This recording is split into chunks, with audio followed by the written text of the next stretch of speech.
రాష్ట్రంలో ఈరోజు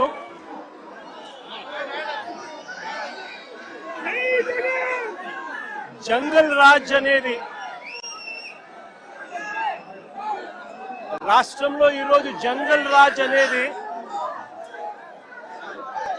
ఏ స్థాయిలో ఉంది అని అంటే ప్రజాస్వామ్యం ఎప్పుడో కూని అయిపోయి రాష్ట్రంలో ఉన్న పాలకులు ఈరోజు జంగల్ రాజ్ అంటే ఒక భయానక వాతావరణంతో రాష్ట్రాన్ని పరిపాలించే కార్యక్రమం ఈరోజు జరుగుతూ ఉంది. నేను అడుగుతా ఉన్నాను, ఈరోజు అంబటి రాంబాబు అన్న విషయంలో జరిగిన విషయమైతేనేమి, ఈ మధ్యకాలంలో జరిగిన జోగి రమేష్ ఇంటి మీద దాడి విషయమైతేనేమి, విడుదల రజనీ అమ్మ మీద అటాక్ చేసిన విషయమైతేనేమి, బోళ్ళ బ్రహ్మనాయుడు అన్న మీద అటాక్ చేసిన విషయమైతేనేమి, అన్నీ కూడా ఈ మధ్య కాలంలోనే జరిగిన ఈ కొన్ని ఘటనలు మాత్రమే ఉటకరించినా కూడా జంగల్ రాజ్ అనేది ఏ స్థాయిలో ఉంది ఈ రాష్ట్రంలో అన్నది ఇట్టి అర్థమయ్యే విషయాలు. నేను అడుగుతా ఉన్నాను, అంబటి రాంబాబు అన్న చేసిన తప్పేమిటి అని అడుగుతా ఉన్నా.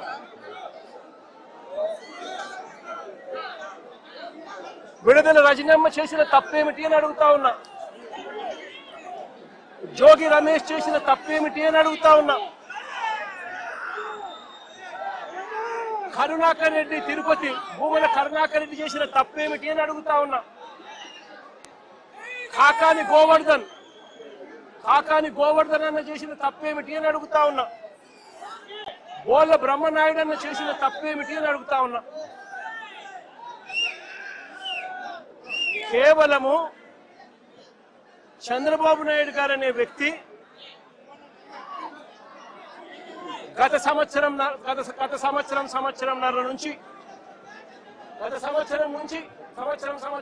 నుంచి చంద్రబాబు నాయుడు గారు కావాలని ఉద్దేశపూర్వకంగా అబద్ధాలతో కూడిన ప్రకటనలు చేస్తూ ప్రజలను మభ్యపెట్టే కార్యక్రమం చేశాడు. తిరుపతి నెయ్యిలో, పవిత్రమైన తిరుపతి నెయ్యిలో భక్తుల మనోభావాలను దెబ్బతీసే విధంగా కావాలని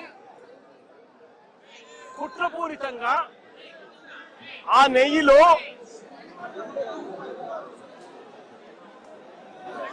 జంతువుల కొవ్వు ఉందని,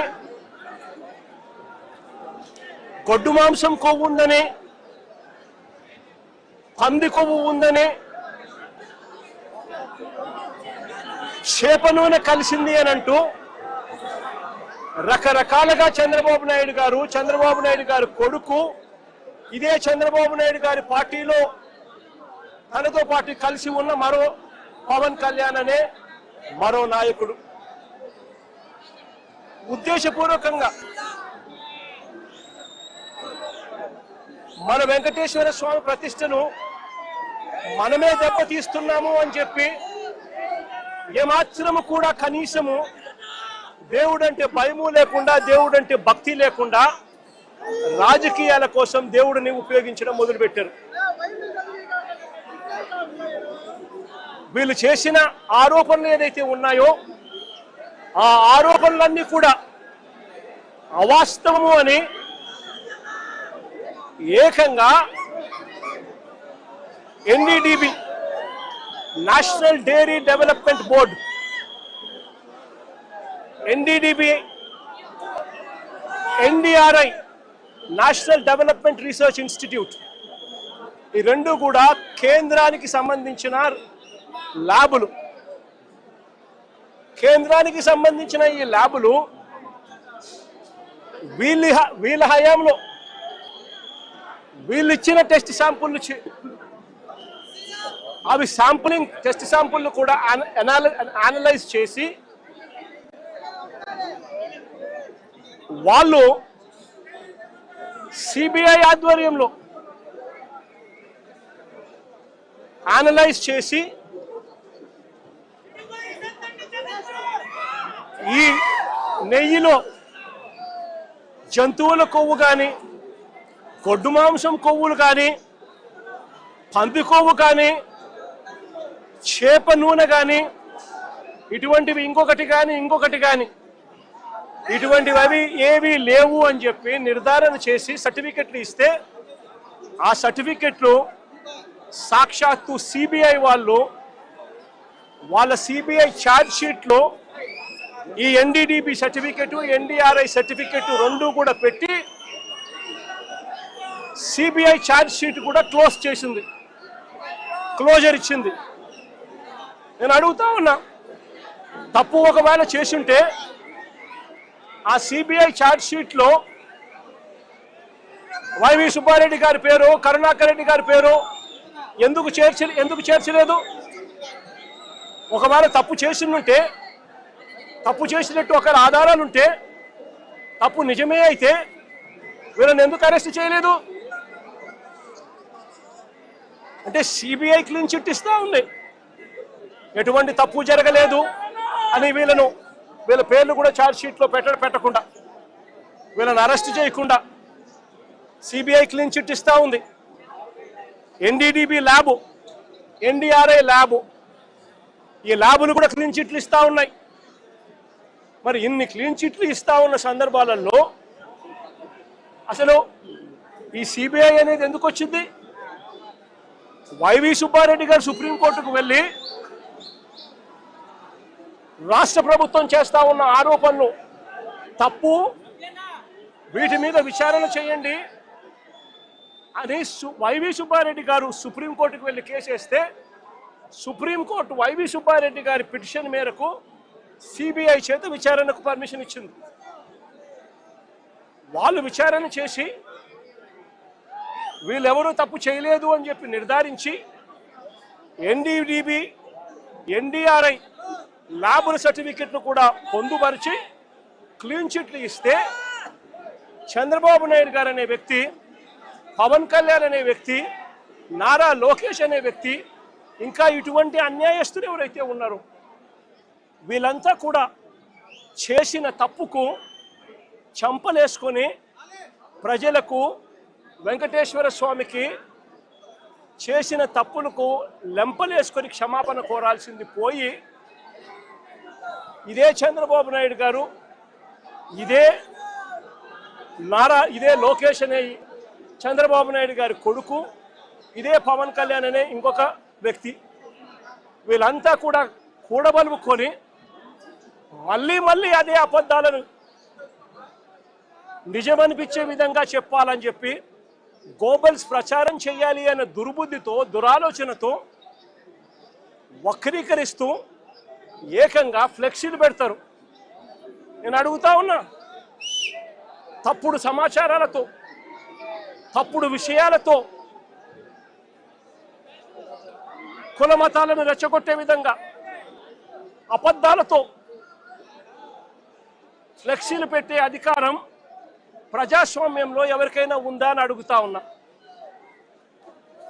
ఇదే మాదిరిగా మేము కూడా ఫ్లెక్సీలు పెడితే మీరు ఒప్పుకుంటారా అని అడుగుతా ఉన్నా ఇదే చంద్రబాబు నాయుడు గారిని.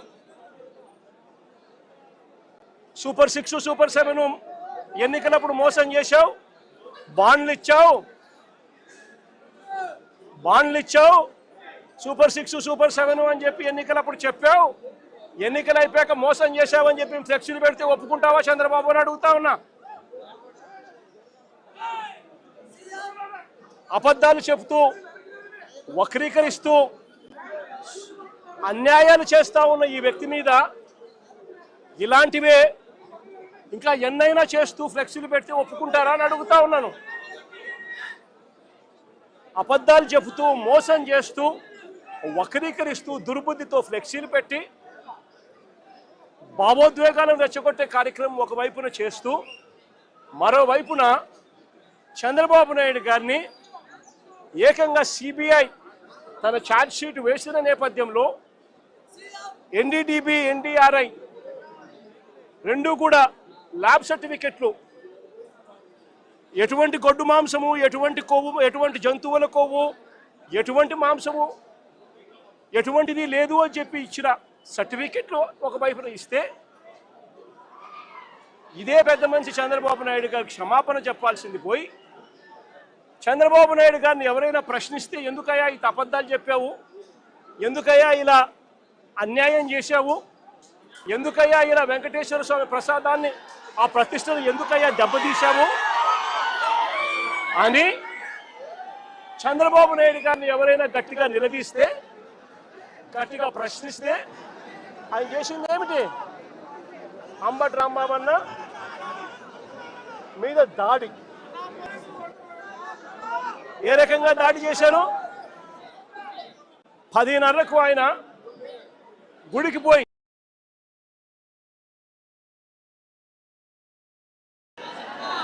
గుడిలో పొద్దున్నే చంద్రబాబు నాయుడు గారికి జ్ఞానోదయం రావాలి అని చెప్పి పూజ చేసి గుడిలో నుంచి ఆయన బయటకు వస్తూ ఉంటే, గుడి నుంచి మళ్ళీ ఆయన ఇంటికి వచ్చే మార్గంలో, గుడి నుంచి ఇంటికి వచ్చే మార్గంలో ఏకంగా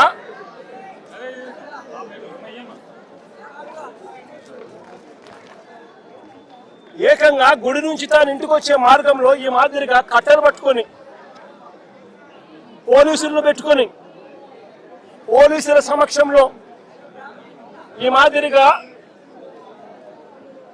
అడ్డగించాలని చెప్పి, రాంబాబుని అడ్డగించాలని చెప్పి ఈ మాదిరిగా నడి రోడ్డు మీద పోలీసుల సమక్షంలో పోలీసులను పక్కన పెట్టుకొని కర్రలులా పట్టుకొని, కర్రలతో తెలుగుదేశం పార్టీ వాళ్ళు కారు అడ్డగిస్తే,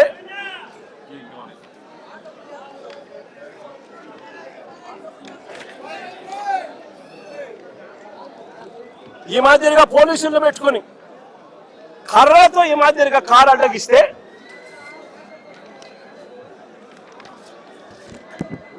కారులో ఉన్న రాంబాబన్నను కారు అడ్డగిచ్చి కారును బాదుతూ పోలీసుల సమక్షంలోనే అనకూడని మాటలంటూ బూతులు తిడుతూ తన కారు మీద దాడి చేస్తే, రాంబాబన్న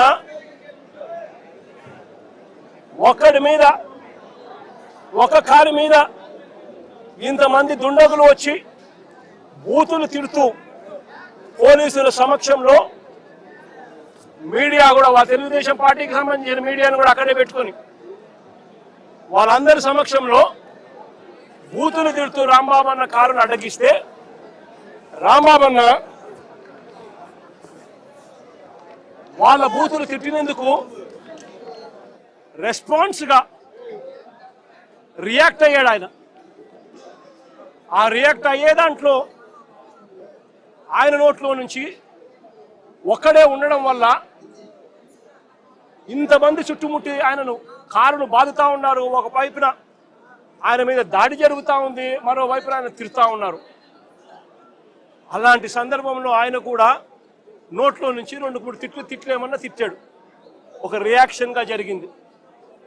నేను అడుగుతా ఉన్నా ఇదే చంద్రబాబు నాయుడు గారిని, ఇదే పవన్ కళ్యాణ్ గారిని, ఇదే నారా లోకేష్ గారిని అడుగుతా ఉన్నా, మీరు తిట్టే తిట్టులకు ఎటువంటి రియాక్షన్ అవసరం లేదు, మీ మీద ఎటువంటి అటాక్ లేకుండానే మీరు రొటీన్గానే తిరుగుతూ ఉన్నారు. ఈ మాదిరిగా ఇదేమి కొత్తగా జరిగేదేమీ కాదు.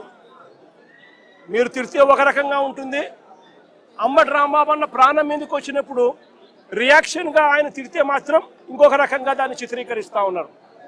అయినప్పటికీ కూడా రాంబాబన్న ఇంటికి వచ్చి 10:30కు అది జరిగితే, 10:30 ప్రాంతంలో అది జరిగితే, ఆయన ఇంటికి వచ్చి 12 గంటలకు 1 గంటకు ఆ ప్రాంతంలో ఇంట్లో తాను ప్రెస్ మీట్ కూడా పెట్టి జరిగిన విషయమంతా కూడా వివరించి, ఆయన పెద్ద మనిషి కాబట్టి, సంస్కారం ఉన్న వ్యక్తి కాబట్టి ఆయన నేను తిట్టకుండా ఉండాల్సింది అని కూడా చింతిస్తూ చెప్పాడు.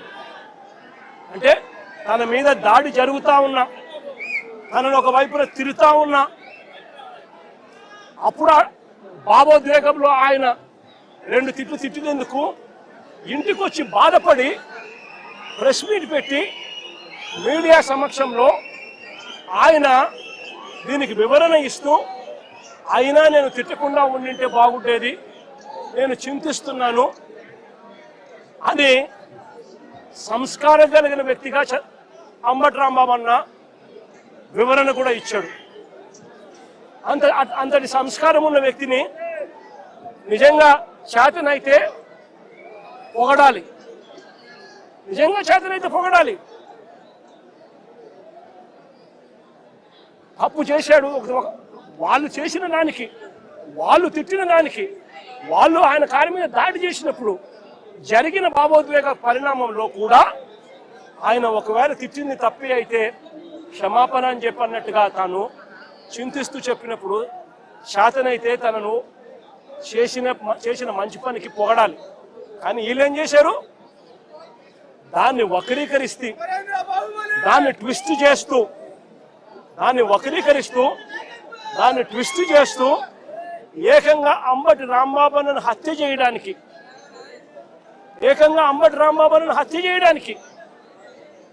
ఏకంగా 5 గంటల నుంచి, సాయంత్రం 5 గంటల నుంచి రాత్రి 1 గంట దాకా,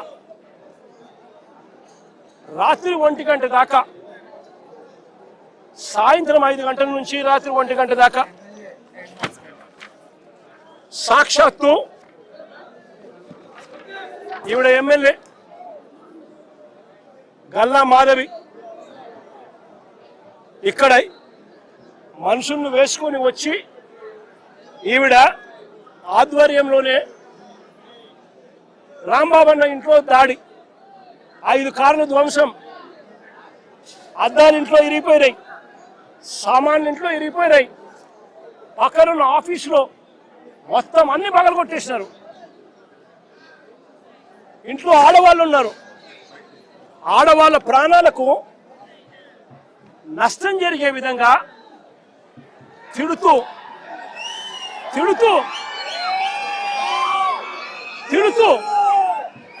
వీళ్ళు వ్యవహరించిన తీరు ఇది. గల్లా మాధవి ఎమ్మెల్యే గారి భర్త సాక్షాత్తు అంబటి రాంబాబు అన్న ఆఫీసును పగల కొడుతూ ఆ రూమ్లో ఉన్నప్పుడు ఫోటో. నేను అడుగుతా ఉన్నా,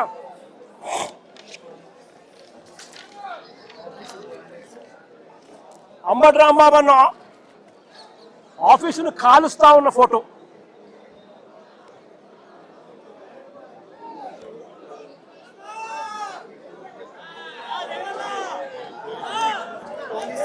నేను అడుగుతా ఉన్నా, ఇవన్నీ పోలీసుల సమక్షంలోనే 5 గంటల నుంచి ఇవన్నీ జరుగుతూ ఉంటే,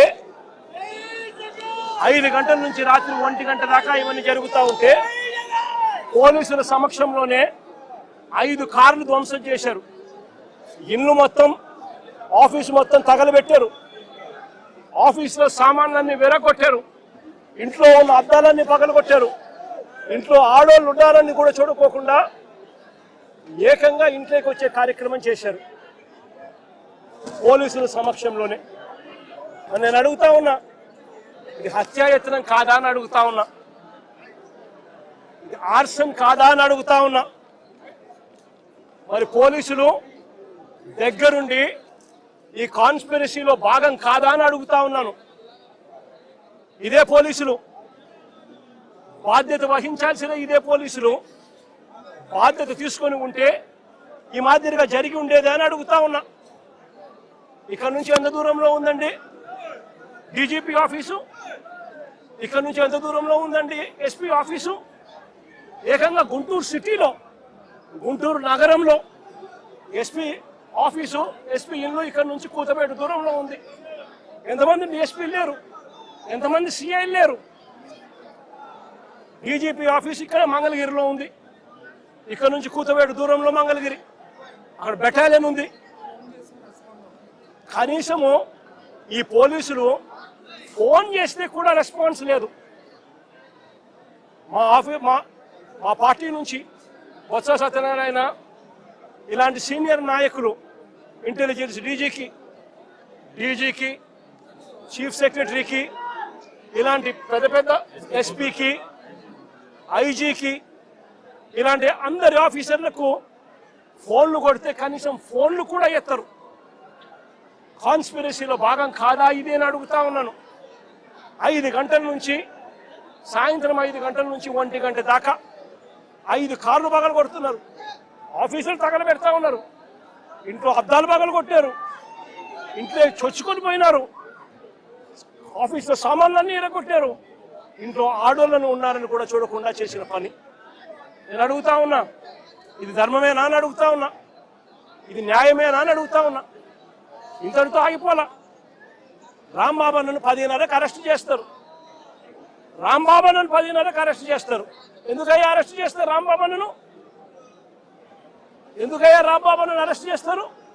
చంద్రబాబు నాయుడు గారిని తిట్టాడట. చంద్రబాబు నాయుడు గారిని తిట్టినందుకు అరెస్ట్ చేస్తారట.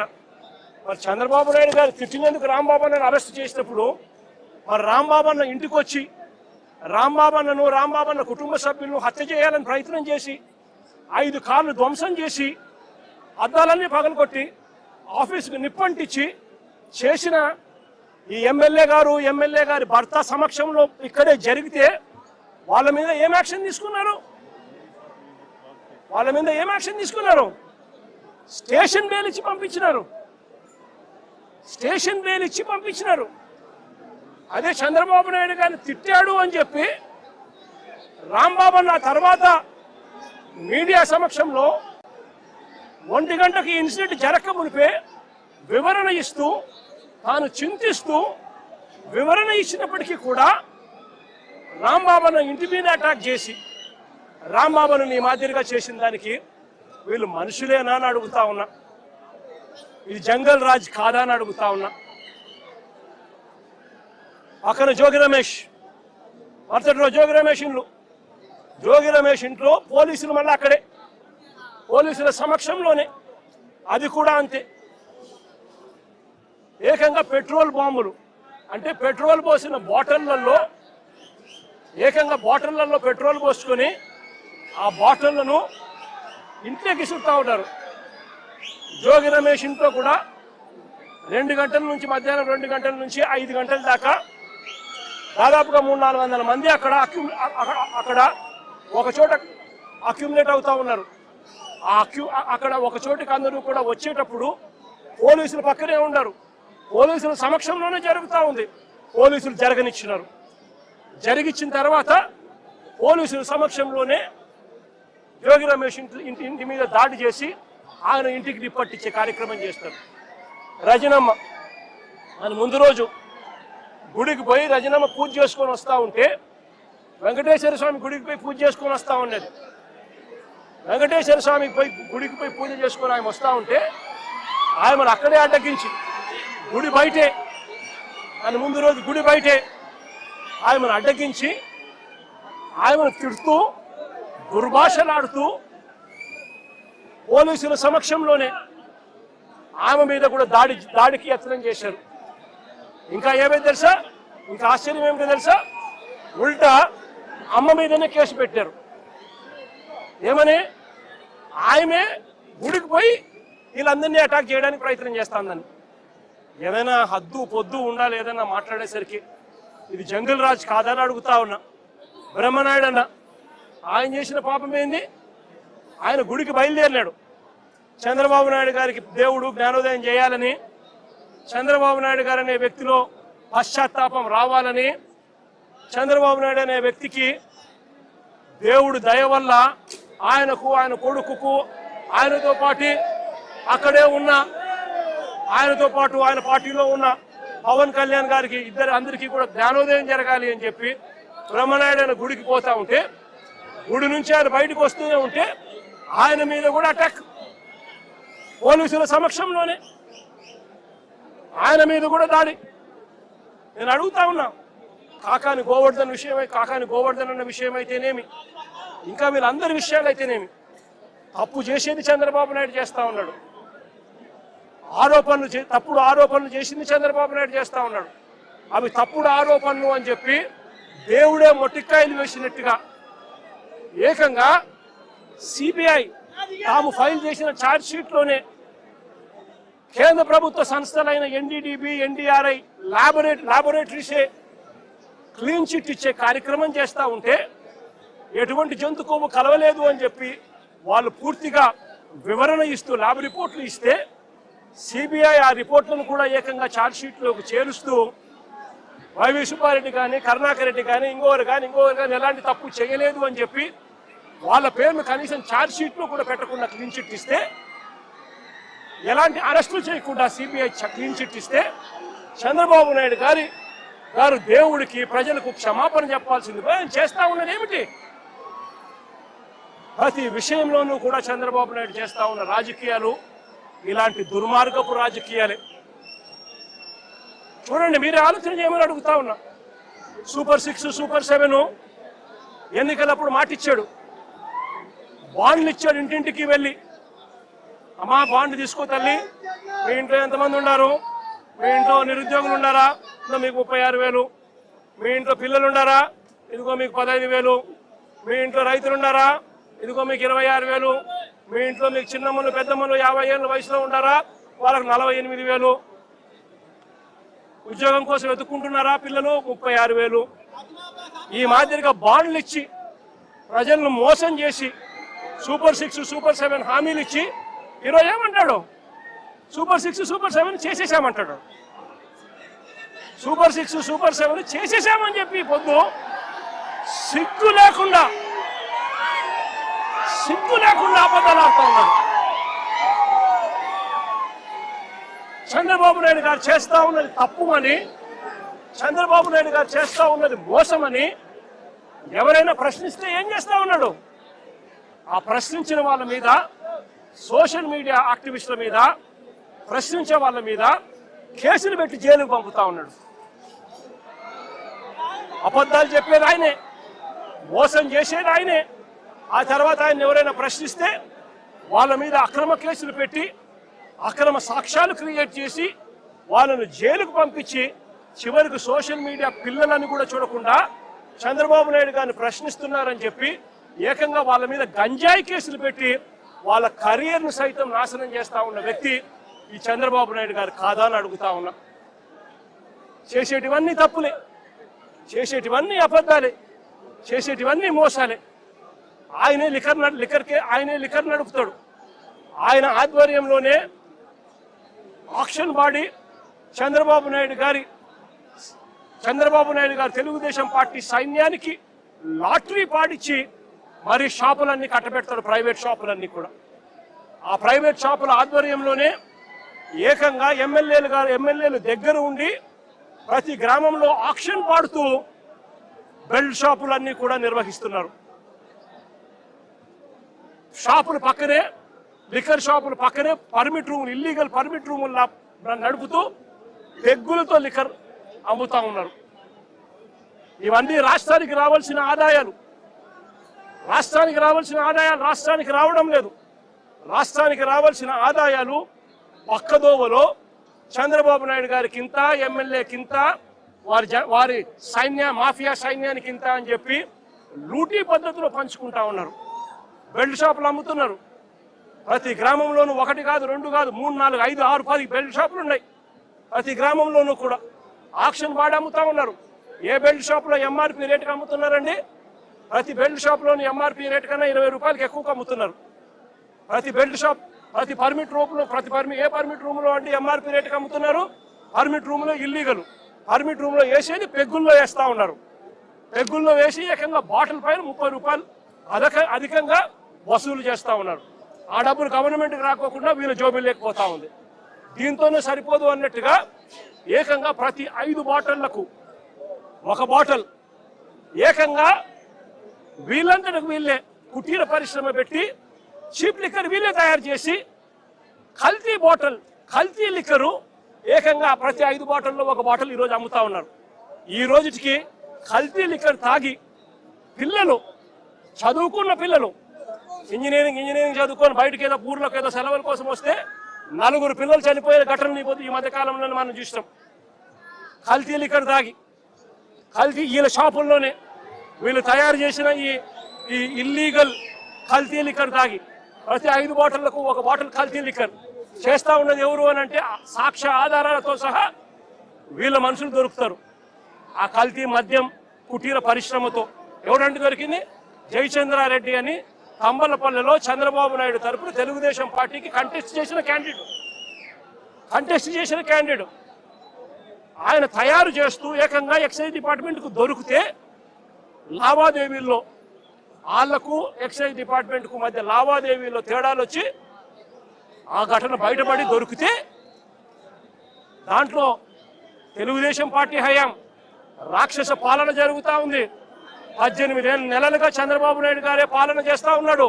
ఇటువంటి రాక్షస పాలనలో ఎవడైనా మా పార్టీకి సంబంధించిన జోగి రమేష్ లాంటి వ్యక్తి ఎవరైనా వాళ్ళు లిక్కర్ నడుపుతారా? ఆలోచన చేయమని అడుగుతా ఉన్నాం. చంద్రబాబు నాయుడు గారు జోగి రమేష్ మీద కేసు పెడతాడు. ఈయన ఇల్లీగల్ లిక్కర్ తయారు చేసి చంద్రబాబు నాయుడు గారు బెల్ట్ షాపుల్లో ఈయన సప్లై చేస్తున్నాడట. బెల్ట్ షాపులు ఆయనై, సప్లై చేసే మనుషులు ఆయనై, తయారు చేసే మనిషి బెల్ట్ షాపులు ఆయనై, అమ్మేది ఆయన మనుషులు. మరి జోగి రమేష్ ఎలా చేస్తారండి? ఆయన మీద కూడా ఇలాంటిదే తప్పుడు కేసు పెట్టి ఏకంగా జైలుకు పంపించిన కేసు. ఇలా ప్రతి ఒక్కరిని కూడా ఆయనే తప్పు చేస్తాడు, ఆయనే అబద్ధాలు ఆడతాడు, ఆయనే అన్యాయం చేస్తాడు.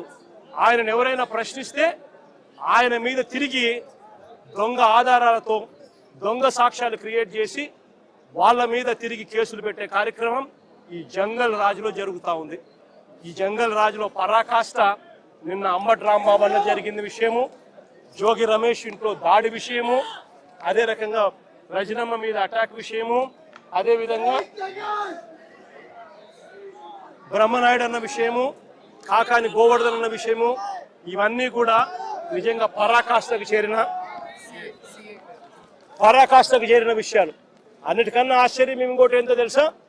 ఒక మంత్రిని, అంబటి రాంబాబు అన్న ఒక మంత్రి, కాపు కులంలో నిజంగా గర్వంగా చెప్తా ఉన్నా నేను, ఒక టైగర్ అని కూడా చెప్తా నేను. గొప్పగా బ్రతికినాడు, గొప్పగా ఒక వాల్యూ ఉన్న వ్యక్తి, ఒక విలువలున్న వ్యక్తి అని కూడా నేను గట్టిగా చెప్తాను. అలాంటి వ్యక్తిని ఆశ్చర్యం కలిగించే విషయం ఏంటంటే తప్పుడు కేసులో ఇల్లీగల్గా ఆయన్ని అరెస్ట్ చేయడమే కాకుండా స్టేషన్లో ఈ నల్లపాడు సిఐ వంశీ అట, పట్టాభిపురం సిఐ ఇంకొకడు వెంకటేశ్వర్లు అంట, వీళ్ళు అంబటి రాంబాబు అన్నను ఫిజికల్గా కొట్టడం జరిగింది. ఫిజికల్గా ఒక మంత్రిని కొట్టడం, అబ్యూస్ చేయడం.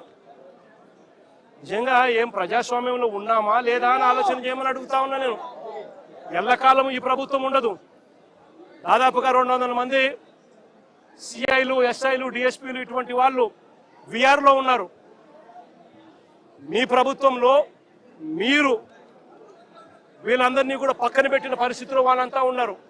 కేవలం మీకు సంబంధించిన వాళ్ళని కొంతమందిని మాత్రమే సిఐలుగా వేసుకున్నారు, కొంతమందిని మాత్రమే మీకు సంబంధించిన వాళ్ళని డిఎస్పీలను వేసుకున్నారు, డిఐజీలను మీ వాళ్ళని వేసుకున్నారు.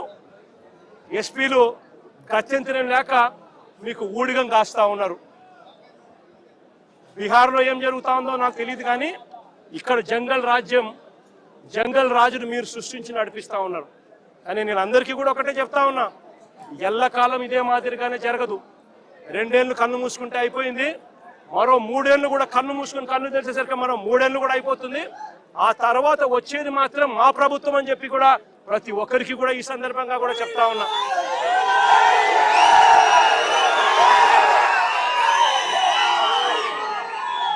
చంద్రబాబు నాయుడు గారికి చెప్తా ఉన్నాను, ఆయన కొడుకు చెప్తా ఉన్నాను, ఆయనకు కొమ్ము కాస్తా ఉన్నా ఆయన పార్టీ ఇతర పార్టీ నాయకులకు చెప్తా ఉన్నాను, ఆయనకు కొమ్ము కాస్తా ఉన్నా ఇలాంటి పోలీసు అధికారులకు కూడా చెప్తా ఉన్నాను.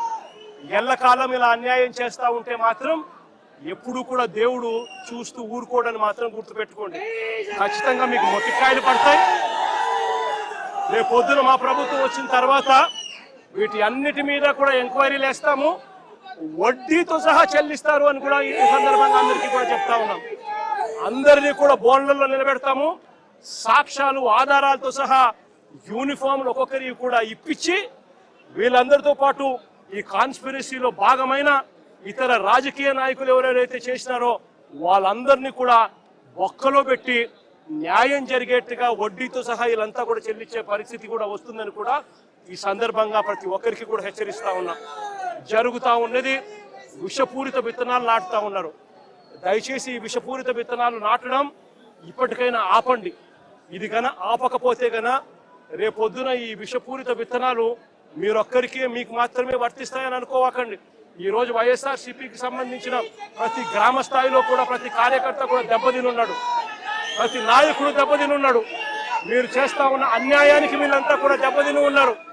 వీళ్ళంతా రేపొద్దున మా ప్రభుత్వం వచ్చినప్పుడు వీళ్ళంతా కూడా మీ విషపూరిత విత్తనాలు ఆ రోజు పెద్ద చెట్లు అయినప్పుడు వీళ్ళు గల స్పందిస్తున్నప్పుడు మీకేం జరుగుతుంది అని కూడా ఆలోచన చేసుకోమని చెప్పి చంద్రబాబు నాయుడు గారిని గట్టిగా హెచ్చరిస్తా ఉన్నా. ఇప్పటికైనా బుద్ధి జ్ఞానం తెచ్చుకోండి. దేవుడు అంటే భయము భక్తి తెచ్చుకోండి. దేవుడు అంటే భయము భక్తితో బుద్ధి జ్ఞానంతో మంచి పరిపాలన ఇచ్చి ప్రజలకు మేలు చేసి వాళ్ళ గుండెల్లో స్థానం సంపాదించుకునే కార్యక్రమం చంద్రబాబు నాయుడు గారు చేయాలి. చేతనైతే సూపర్ 6లు సూపర్ 7లు ఇటువంటివన్నీ కూడా అబద్ధాలు చెప్పకుండా మోసం చేయకుండా ప్రజలకు మంచి చేసి ఇచ్చే కార్యక్రమం చేయండి. మీ పుణ్యాన అని చెప్పి నిర్వీర్యమైపోయిన స్కూళ్లను బాగు చేయండి. ఫీజు రీయింబర్స్మెంట్ బకాయిలు 8 క్వార్టర్లు పిల్లలకి ఇంతవరకు ఇలా పిల్లలు చదువులు మానేస్తా ఉన్నారు. వాళ్ళ పరిస్థితి గమనించి వాళ్ళ చదువులను ఆదుకునే కార్యక్రమం చేయండి. ఆరోగ్యశ్రీ హాస్పిటల్స్ మూసేస్తా ఉన్నారు. పేదవాడికి వైద్యం అందని పరిస్థితిలో పేదవాడు ఉన్నాడు. ఆ ఆరోగ్యశ్రీ నెట్వర్క్ హాస్పిటల్కి ఇవ్వాల్సిన బకాయిలు క్లియర్ చేసి ఆ నెట్వర్క్ హాస్పిటల్ నిలబెట్టి మళ్ళా పేదవాడికి ఉచితంగా వైద్యం అందించే కార్యక్రమం చేయండి. చేతనైతే ఆ 17 మెడికల్ కాలేజీలు మీ స్కాముల కోసం అమ్మకుండా ఆ 17 మెడికల్ కాలేజీలు పూర్తి చేసి పేదవాడికి మధ్యతరగతి వాళ్లకు ప్రజలకు మంచి చేసే కార్యక్రమం చేయండి. చేతనైతే రైతులకు గిట్టుబాటు ధరలు కల్పించే కార్యక్రమం చేయండి. చేతనైతే రైతులకు నువ్వు ఇస్తావన్నా ఇప్పటికే అన్నదాత సుఖీభవ 40,000 ఇస్తానన్నావు, కేవలం 10,000 ఇచ్చావు, 30,000 ఎగరగొట్టావు. ఆ 30,000 ఇచ్చి రైతులకు గిట్టుబాటు ధరలు ఇచ్చే కార్యక్రమం కూడా ఖచ్చితంగా జరిగించే కార్యక్రమాలు కూడా వ్యవసాయాన్ని చక్కబెట్టి ఖచ్చితంగా జరిగించే కార్యక్రమం మీద ధ్యాస పెట్టండి. ఇవేవి కూడా ధ్యాస లేదు, మన్ను లేదు, పాడు లేదు. చేసేదంతా కూడా అవన్నీ కూడా ఎట్లాగూ నిర్వీర్యం కాబట్టి ఈయన చేసేటివన్నీ కూడా అబద్ధాలు మోసాలే కాబట్టి చేసేదంతా ఇంకా ఏమిటి, ఎవరైనా ప్రశ్నిస్తే ప్రశ్నించిన వారి గొంతులు పట్టుకొని నలపడమే ఈయన చేసే పని. ఈయనకు వత్తాసు పలుకుతా ఉన్న కొంతమంది తొత్తులు లాంటి పోలీసులు, కొంతమంది తొత్తులు లాంటి అధికారులు ఈయనకు తోడుగా ఉండి నడిపిస్తా ఉన్న పని. అందరికీ ఇక్కడ జ్ఞానోదయం రావాలని చెప్పి కోరుకుంటా ఉన్నాను. ఇలాంటివి జరిగితే మాత్రం చూస్తూ ఊరుకునే కార్యక్రమం ఖచ్చితంగా ఉండదు. ఖచ్చితంగా స్పందన కూడా ఉంటుందని కూడా ఈ సందర్భంగా ఖచ్చితంగా చెప్తా ఉన్నాము. ఇలాంటి ఘటనలు జరిగితే రేపొద్దున రాష్ట్ర వ్యాప్తంగా కూడా బంధు పిలుపులు కూడా ఇచ్చే కార్యక్రమాన్ని కూడా వెనకడుగు వేయము. ఇంకా అడుగులు వేగంగా కూడా పడతాయి. ఇలాంటివి కన ఆగకపోతే మాత్రం చంద్రబాబు నాయుడు గారిని గట్టిగా వార్నింగ్ ఇస్తూ చెప్తా ఉన్నాము. ఇష్యూస్ పెద్ద అవుతాయి. ఢిల్లీ లెవెల్లో కూడా ఎన్హెచ్ఆర్సీకి కూడా రిపోర్ట్ కూడా కంప్లైంట్ కూడా ఇచ్చే కార్యక్రమం చేస్తా ఉన్నాము. కోర్టుల తలుపులు తడతాము. సుప్రీంకోర్టులలో కూడా జరుగుతూ ఉన్న అన్యాయం గురించి కూడా చెప్పే కార్యక్రమం చేస్తాము. అన్ని రకాలుగా పోరాటాలు జరుగుతూనే ఉంటాయి. వైఎస్ఆర్సీపీకి సంబంధించిన ప్రతి కార్యకర్త చంద్రబాబు నాయుడు గారు ఈ మాదిరిగా చేస్తే భయపడతారు అని చంద్రబాబు నాయుడు అనుకుంటే చంద్రబాబు నాయుడు గారు మూర్ఖుడు అని చెప్తా ఉన్నాను. బంతి ఎంత బలంగా నేలకేసి కొడితే బంతి అంత బలంగా 4 వేగంతో పైకి లేస్తుంది అన్నట్టుగా వైఎస్ఆర్ కాంగ్రెస్ పార్టీ కార్యకర్తలు 4 వేగంతో ఇంకా రెచ్చిపోయి చంద్రబాబు నాయుడు గారి ప్రభుత్వాన్ని కూపటి వేలతో సహా పెకిలించి వేసే కార్యక్రమం కూడా జరుగుతుందని కూడా ఈ సందర్భంగా గట్టిగా చెప్తా ఉన్నాను.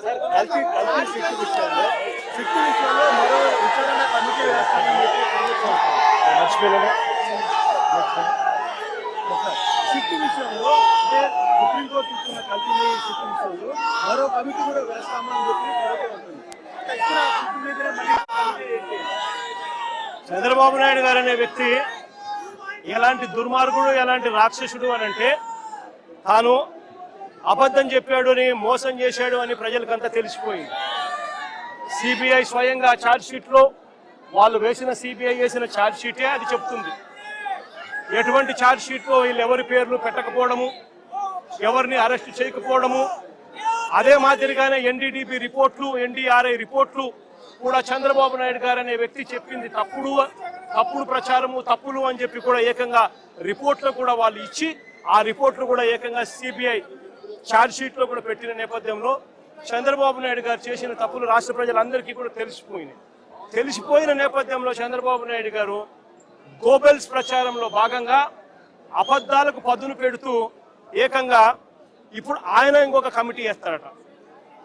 రాష్ట్ర ప్రభుత్వం ఇంకొక కమిటీ వేసి సిబిఐ చెప్పింది తప్పు, ఎన్డీడీబీ రిపోర్ట్ ఇచ్చింది తప్పు, ఎన్డీఆర్ఐ ఇచ్చింది తప్పు, కానీ చంద్రబాబు నాయుడు వేసే ఆయన కమిటీ రిపోర్ట్ మాత్రం అదే మాదిరిగా చెప్పాలి అని చెప్తూ ఆయనకు కావలసిన విధంగా ఇంకొక రిపోర్ట్ వేసుకొని రాష్ట్ర ప్రజల మీద దాన్ని కూడా రుద్దే ప్రయత్నం కూడా చేస్తా ఉన్నాడనంటే ఇంతకన్నా దిగజారిపోయిన రాజకీయ నాయకుడు ప్రపంచ చరిత్రలో ఎత్తినా కూడా ఎక్కడా కూడా కనిపించడు అని సందర్భంగా చెప్తాను.